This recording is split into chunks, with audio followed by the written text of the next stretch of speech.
sama po yung Biblia para pati espiritual matulungan. Okay. So, ganito ha, magtalakayan na po tayo at tanungin nga natin ang isang tao na nakilala ko po who texted me all the way from Taiwan.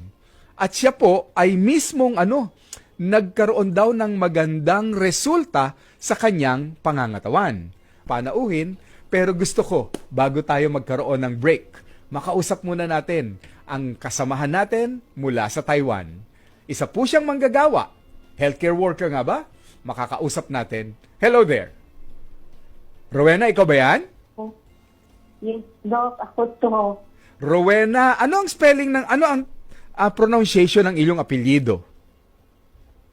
Nahiyal po. Yung Nahiyal ba, Filipino last name yan? O yan ay married ka sa isang foreigner? Pilipino po siya. Kasi bihira yung may J na apelyido sa Pilipino, no? Kumusta ang panahon dyan sa bihira Taiwan? lang. Kumusta ang panahon sa Taiwan? Ngayon, Doc, maaraw tapos malakas yung hangin pero malamig. Ay, salamat. Mabuti naman dyan sa inyo. Kahit maaraw, may hangin. Dito sa amin mas maganda. Yes, Puro po. araw. Walang hangin. Nasabi na ikaw ay isang health worker nga ba? Anong trabaho mo dyan? Nag-aalaga po ako ng matanda. Lolo po. Isang caregiver. Yung inaalagaan mo, Opo. lalaki o babae? Lalaki po. Ilang taon na siya? 77. Siya ba ay Taiwanese? Yes po, Taiwanese po. Ayun. If you don't mind, hindi naman natin naalamin ang kanyang pangalan. Ano ang kanyang karamdaman? Si Lolo ay half paralyzed po siya dati. Pero nung naalagaan ko na siya, ngayon nakabalik na po siyang lumakad. Uy, ang galing mo naman. So, you mean, na-stroke siya before? Dahil sa iyong pag-aalaga, Yes, nakalakad siya. Opo. Alam mo, kailangan ka namin dito. Bumalik ka na sa Pilipinas. Maraming ganyan dito. Pero, Kung yung sahod ko ba, Dok, tulad dyan, dyan na lang ako. Malapit pa sa amin. ano ka mo kung ang sahod tulad dito? Oo, opo. Bakit? Tulad ng sahod ko dito. Ang sahod mo ba per hour? Hindi ko naman itatanong yung amount, pero per hour ba? Per day? Paano ba ang usapan nyo dyan? Per month po. Per month. Per month. Pero ikaw ay naka-live-in Opo. sa kanila. Stay in. Yes po, yes. So, Yes, libre yes, ang po. lodging, libre ang pagkain. Opo, libre po lahat. Pero bukod sa pagkain, paano mo inaalagaan ang iyong kalusugan para kahit busy ka, malusog ka pa rin? Mostly ang niluluto ko po kasi dito. Kasi yung pagkain namin dalawa ni Lolo, alos puro po mga gulay. Hindi po ako nagluluto ng mga karne. Ay, wow. So, pati luto pala sa'yo na, no? Basta dun sa inaalagaan mo. Opo. Gulay. Opo, kaming dalawa lang po. Opo, mga gulay po. Ayun, very good. Kasi pag sinabing Taiwan, di ba, mga kinakain, mga noodles din. So, hindi mo siya pinapakain ng mga instant Opo, noodle. pero hindi po siya hindi po kasi advisable yung noodles, lalo na yung pansahog nila kasi may mga preservative na kasi yun. Yung mga naka-plastic, na nabibili sa grocery. Siyempre, may preservative Yes, yun po. Oo. Pero alam mo, ang Taiwan, sikat na sikat din yan bukod sa gulay, sa mga seafood. Tama? Yes po. So, nakakakain ba kayo ng seafood din ni Lolo? Si Lolo kasi parang allergy sa seafoods, Doc, kasi dati minsan bumibili ako ng hipon. Allergic siya, ha? Magkaroon siya ng pangangati sa binti niya. Kaya yun ang naobserbahan ko sa kanya mula nung hindi na ako bumibili ng Okay. seafoods. Alam mo, Ma'am Rowena, nadinig ko na isa sa paraan para mapanatili mo ang kalusugan mo, matagal ka na raw may iniinom na suplemento o bitamina. Totoo ba ito? Opo. Ano yun? Yung NXC 500 capsule po. Wow! Paano nakakarating yung produktong yan dyan sa Taiwan?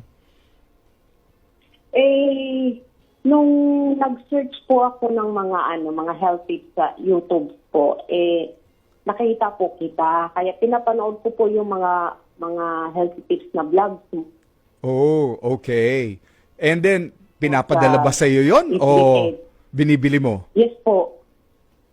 Pinapa Yes po, yung binigay mo sa akin na link, Doc, yun yung inopen ko. Tapos, yun pinadala nila sa akin. Nagpunta ka dun sa link, yung www.mx3ph.com. So online, Yes po, nakaka-order yung ka. link mo sa akin. Opo. Wow. How many times a day kang umiinom nun? 2 times po. Galing. At gaano ka nakatagal umiinom nun? Magdalawang buwan na po, sawa ng Diyos. Ang Ay, sarap wow. na ng tulog ko. Masarap tulog mo. Ilang taon ka na, if you don't mind, Rowena? 48 po. 48. At wala ka namang karamdaman. Wala naman po. Dati po nung before dito kay Lolo na inalagaan ko. Kasi dati nasa Taoyuan ako. Ngayon na, dito ako sa New Taipei. Okay. Nung sa Taoyuan po ako, malis ako doon kasi hindi po ko nakakatulog kasi doon. Kasi si Lolo, sa gabi bangon ng bangon. Siyempre, ako naman nag-aalaga, sunod din ang sunod sa matanda. Nagkaroon po ako ng hypertension. Nagka-high blood ka. O tapos? Oo. Tapos ngayon po, mula nung lumipat ako dito, tapos yung mga kinakain namin, puro na mga halos gulay, nawala na po yung hypertension ko, nag-normal na siya. Pati yung blood sugar ko, normal na rin. Ay, wow. So, nag-normal ang BP mo, nag-normal ang blood sugar mo, at dahil sa diet mo, pati na rin yung iniinom mong suplemento. Yes po. Dahil na rin po yun sa NX3 na iniinom ko. Papayag kaya yung mga kamag-anak ni Lolo na painumin mo rin siya ng iniinom mo? Hindi ko po alam po. Well, anyway, Kung maraming salamat, Rowena, ha. May mga pamilya ka pa ba dito sa Pilipinas? Ay, Asawa, Hindi. anak, kapatid, o magulang, meron pa ba? opo, meron po. O batiin mo naman sila bago tayo mag-goodbye sa isa't isa. And binabati ko dyan yung mga family ko sa sa Negros Oriental, mga Santa Ana family, Aha. at saka mga Flores family din na nasa Cavite yung kapatid ko. Yun lang po.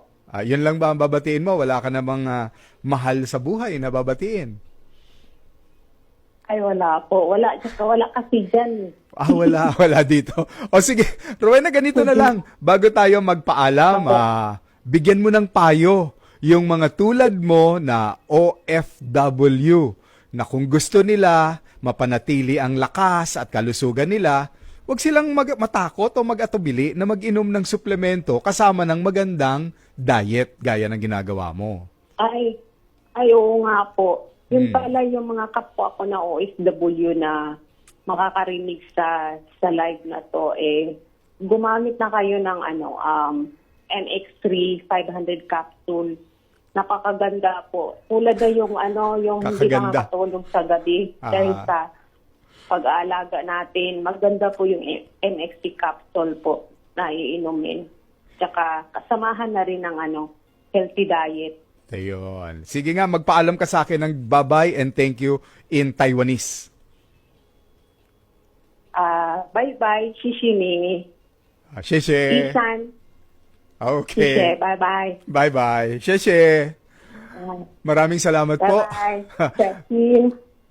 Dumami yung kanyang Taiwanese. Padalan mo kami ng picture mo, Rowena, ha? Para at least alam namin ang itsura mo. Mga kaibigan, mga kapatid, that is Miss Rowena Naihal, Naihal. All the way from Taiwan, at siya po ay isang caregiver o health worker tulad po natin. At napapanatili niya yung kanyang kalusugan, kamukha ng mga naipapayo natin. Tamang diet, pagpapahinga, pag-ehersisyo, at pag-inom ng mga suplemento na all natural. At sana po may matutunan tayo sa kanya. Mag-break muna po tayo, mga kapatid.